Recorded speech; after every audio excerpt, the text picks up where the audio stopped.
Hi everyone, Edna Kimble, Edna Sells, and welcome to today's episode on how to real estate. And we've brought the Brittany Boyd, my executive assistant. Is that the right term? We have so many hats. We Yeah, do. in any moment. There's so many titles. So Brittany has been my executive assistant, my admin, my assistant, my secretary. I don't think I've ever called you a secretary. No, it's a little dated, right? About that? No, I don't think I would be offended. It's okay. Okay, yes. well intentioned, if I. Yeah. A well-intentioned. You'd be well intentioned. Oh, I would be well. A well-intentioned secretary. I was like, okay. So, Brittany, how long have you actually been my all the hats. It's been almost 7 years. 7 years. Yeah, that's crazy. Okay. Well, so we're not actually interviewing Brittany today because episode number 2. Early on, I told you guys everything I do and every explained. Yes. But something that's come up recently is people said, well, how do you become an expert in your field?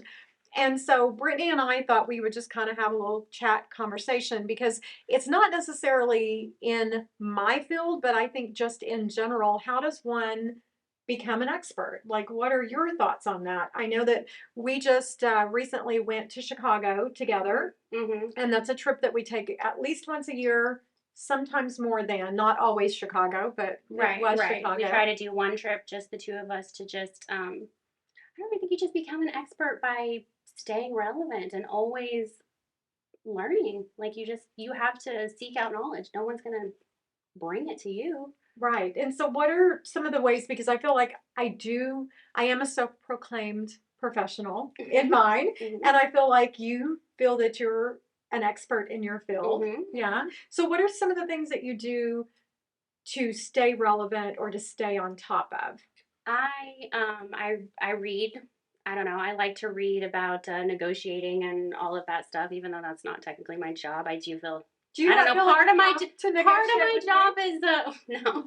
I just feel like I use that. Like I like to coach the team on stuff and and just I don't know. They can't I need to stay smarter than everyone and know all of the stuff. I listen to millions of podcasts. I listen to Tom Berry daily. That's been my my promise to do like one Tom Berry a day until I run out. Right. And then there's some other ones. I like Founders. I like anything history and stuff like that. Okay. But for real estate, it's I'm really deep into the Tom Berry podcast. But do you think that only listening to real estate and reading real estate, that's all it takes to be an expert, obviously in real estate? But do you think that because I personally think that being an expert in your field, obviously you have to lean into it, you have to know it, you have to breathe it, eat it, sleep it.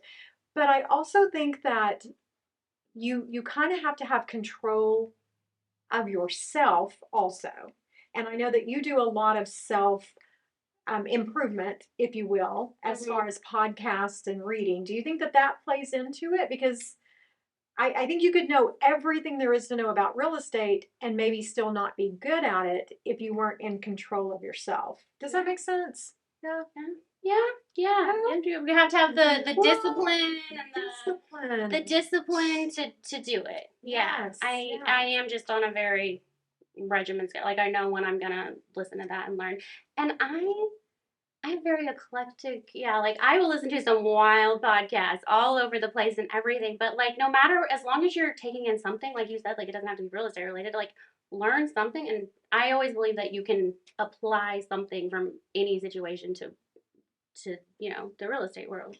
Yeah. It all applies. Yeah. I think that any area that you wanted to grow in or become an expert in, it's not, obviously you do want to lean into that, but discipline. Yeah, that's the word I was looking for. And mindset. Mindset. Is that what you're saying? Yeah. I am always, right. You have to work on the mindset. Because if I came in every day and was just like, even if at my level, if I had a bad attitude, okay, I was waiting for the reaction. She's like, you always do. No, I'm kidding. If I had a bad attitude or I was like throwing things or not taking self blame. You know what I mean? Oh, I should have accountability. Accountability. Yeah. This is why I have her here today. All the words. That's the word, accountability.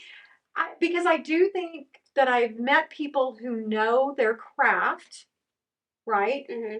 But I still wouldn't use them because I feel like they don't have self-discipline and they don't have accountability. Yeah. So, and I think that that's a journey that is never ending and we're always on it. Mm-hmm. Yeah. Yeah. I really do. Yeah.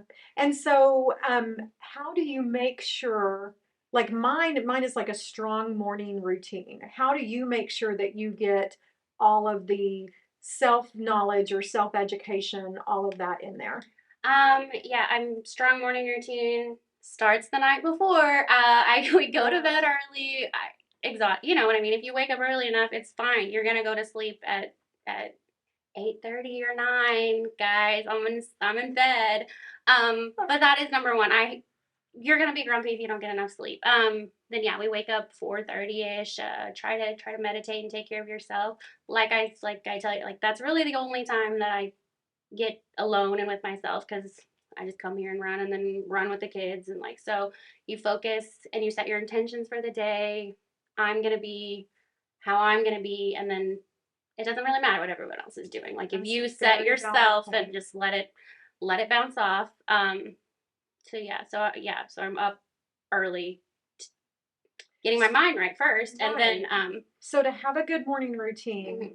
You've got to have the good night routine or the evening process, right? Yeah. Now, I recently had this same conversation with my what's the guy that works out with me? Your personal trainer. My personal trainer. I have no words today. I'm really glad you're here, Brittany. My personal trainer, and we were talking about a strong morning routine, and he was saying that what he does is he actually sets his intention for the next day the night before, and he knows before he goes to bed that he dealt with, the three major topics, and I thought that was a different spin.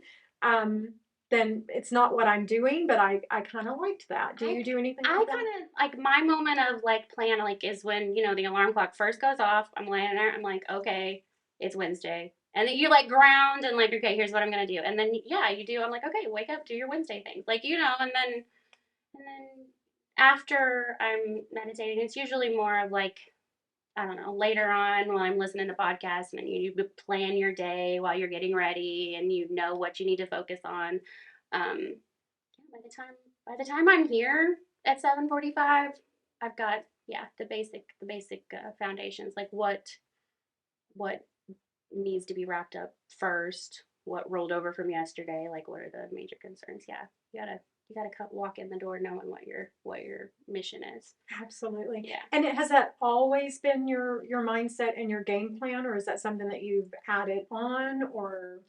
It took me a long time to grow into this. Yeah, it's always it.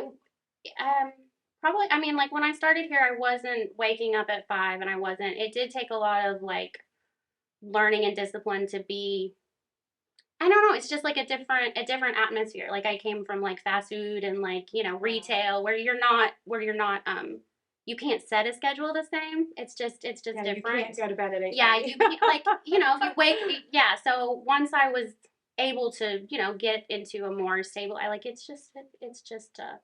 I've just tweaked it a little bit as I go. Yeah, and I think that that's the key. One of my favorite people when I first started, to try to get on a better morning routine was Mel Robbins, mm-hmm. and it was the 3-2-1 blast off, and that's how I would get myself out of bed. Have you ever heard her podcast? I have Mel Robbins, but I started with Rachel Hollis.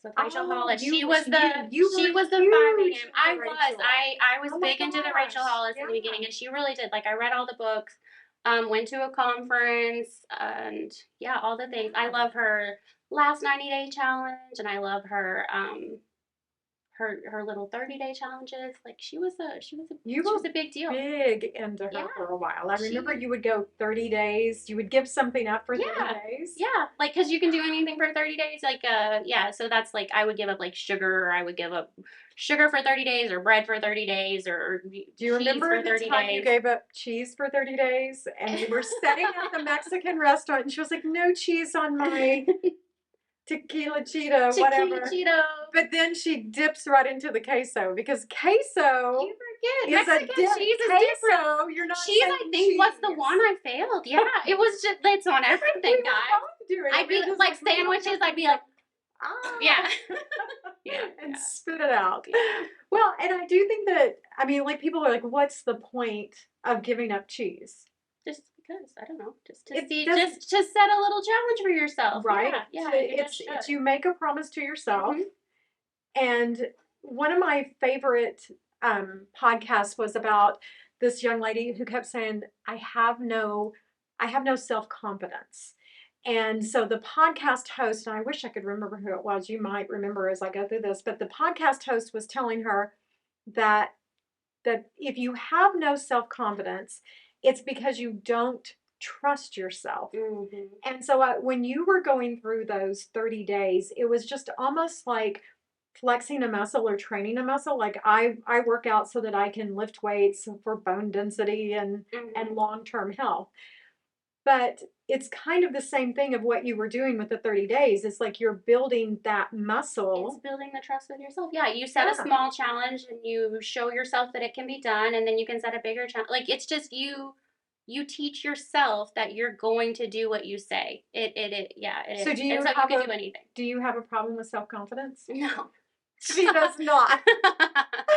Good. I'm glad you answered that honestly, because like Jill behind the camera is laughing right now. There is no shortage of self-confidence.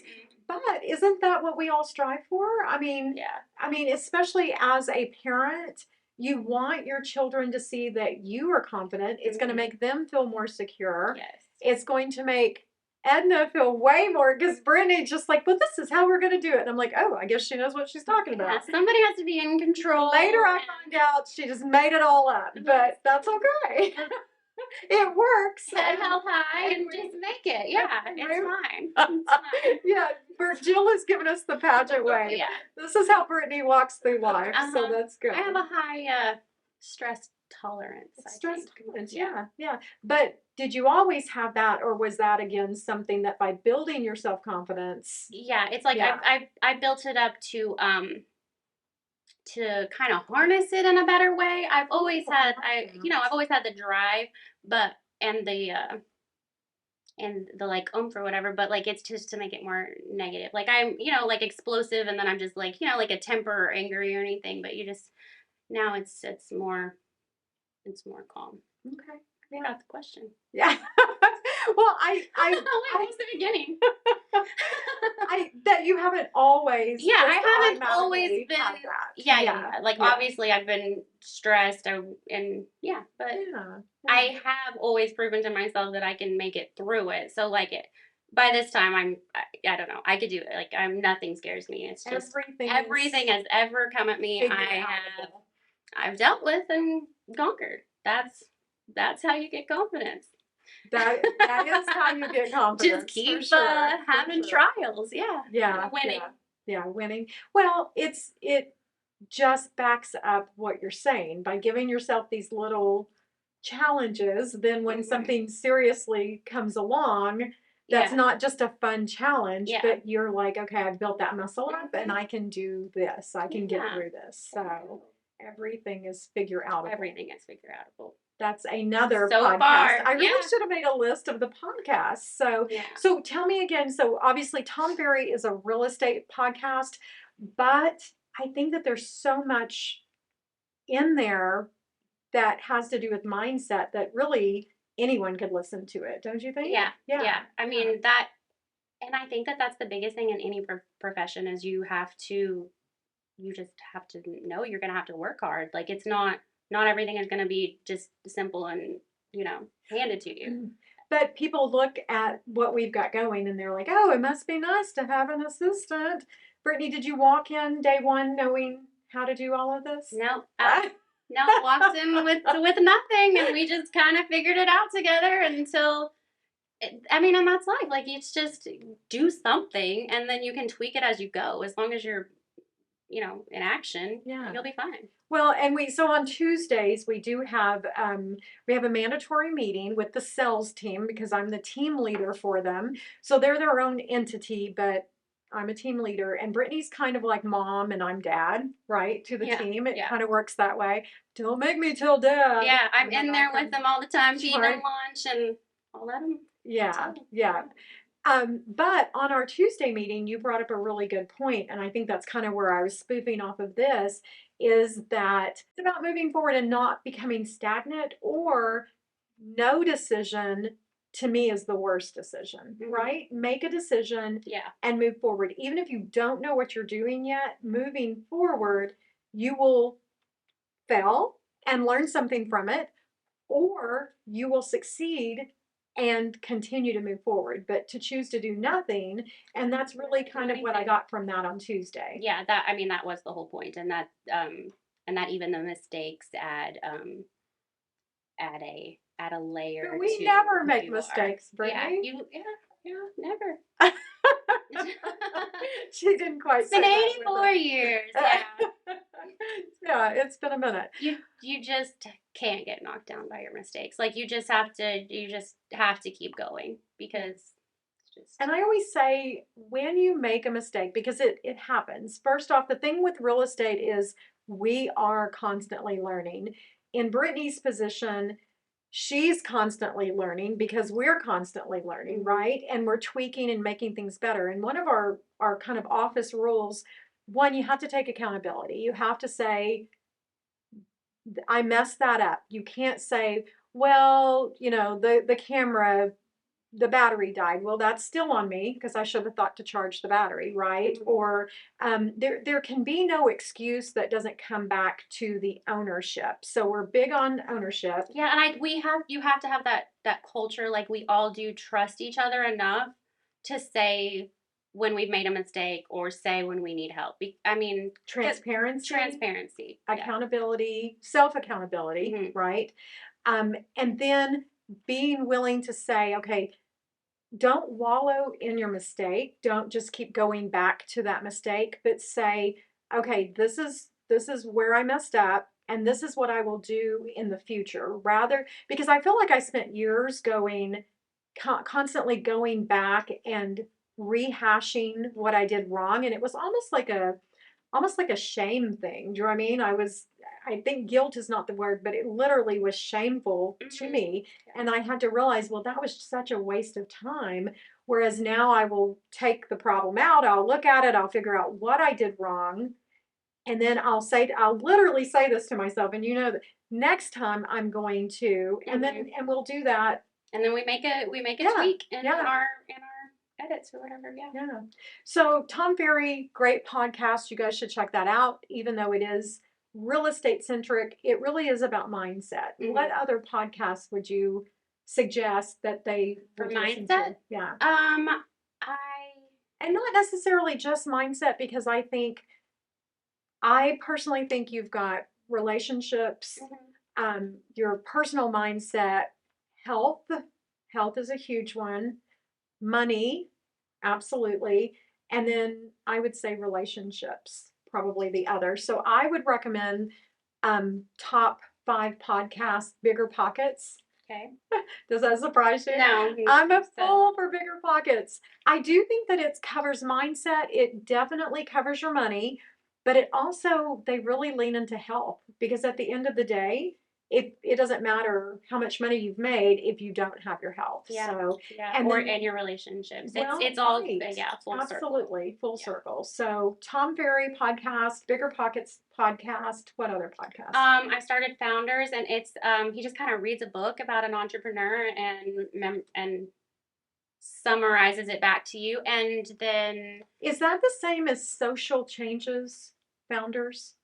Because I think I've downloaded the wrong one. Oh, no, I don't think so. Because we were both at the meeting when Tom actually recommended Founders, and I tried, but anyway. Well, he said he was going to read 300 books, and I was like, what? But that's what, podcast. Okay. It's they tell you a book. Okay, and then what books would you recommend?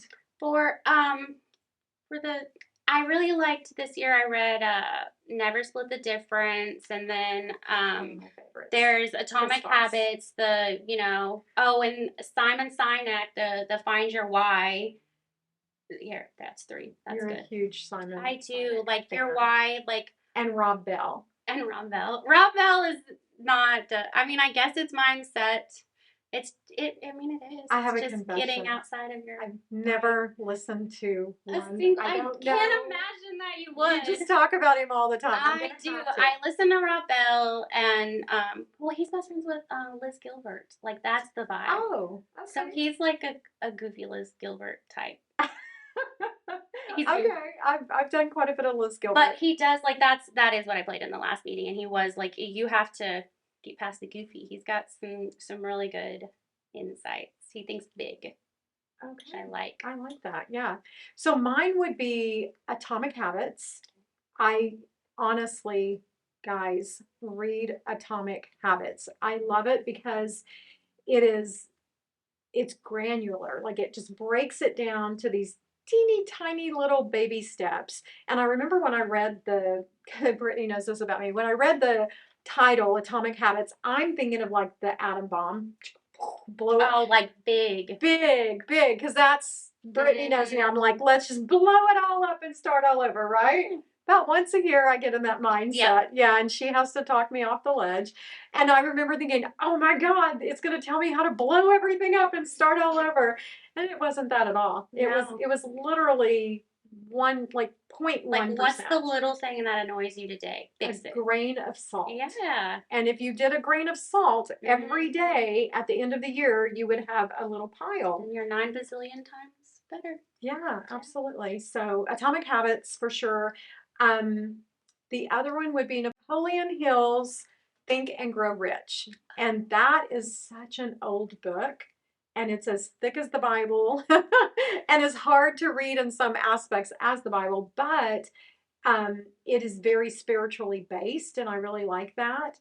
And there's probably one chapter that's so dated, but everything else in it, even though it was written in the 40s, is still relevant to today, which blows my mind. Somebody who wrote a book in the 40s about how to, do you read the Wayne Dyer books? Because he's old, and I don't know who Wayne Dyer is. I'll have to write that down. Okay. He died. We'll Google that. But okay. It's very well, I think that kind of gives everyone a good set to get started on. Yeah, that book, I don't know what either. I'll post it in the comments. I don't know what people say. Okay, so let us know what podcasts you listen to, what books you read, because I do think that that's one of the reasons we do the Chicago trip. And it's not that we just go to Chicago; it's an actual real estate training, and they cover mindset, money. This year they had a guest speaker, which I was very impressed with. Brittany, you were on. Peter, yeah. Peter Diamandis.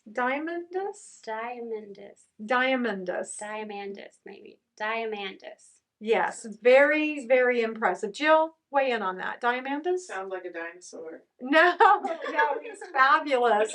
He's basically like an AI specialist, but from a medical viewpoint. Yeah, he's about how to live longer, like live forever. Yeah. But what I loved about him was it wasn't so much about living forever, it was quality of life, which is what I lean into. I am going to live for a very long time. I'm going to dance at my great grandchild's wedding. Okay. Right? But it's quality. Skydive in. And then I'm going to skydive in, and then a shark is going to eat me. So that's the way I'm going out. Yeah. Clomp. So yeah, give us your thoughts on what books and what podcasts for mindset that you think that we should be checking out. Yeah. And just know that I really do believe that to be an expert in any field, it is about accountability. She's giving me the words here. I love that. Being transparent. It's okay to say I don't know. Yeah. And then always be learning. Yeah. Yeah. Any other thoughts on that? Just always try. Just always try. Just as long as you're trying your best, the universe will favor you. Just do your best and have good intentions, and it'll be okay. Yeah. And it's that's going to be another podcast. Let's talk about intention. No, I like the universe favors those who are moving forward. That'll be our next one. So be to sure be continued. To be continued. Everyone, thank you so much for watching today's episode. How to real estate. We kind of went with mindset today, and how to be an expert in whatever you're doing, whether it's investing or just living your best life. Please like, follow, and share. We will be doing a few more of these types of podcasts. We've had some very specific requests for it, so we're going to see how that goes. Brittany's thrilled about it. Yay! And again, just let us know your thoughts because this is why we're doing it. Thanks for watching, everyone.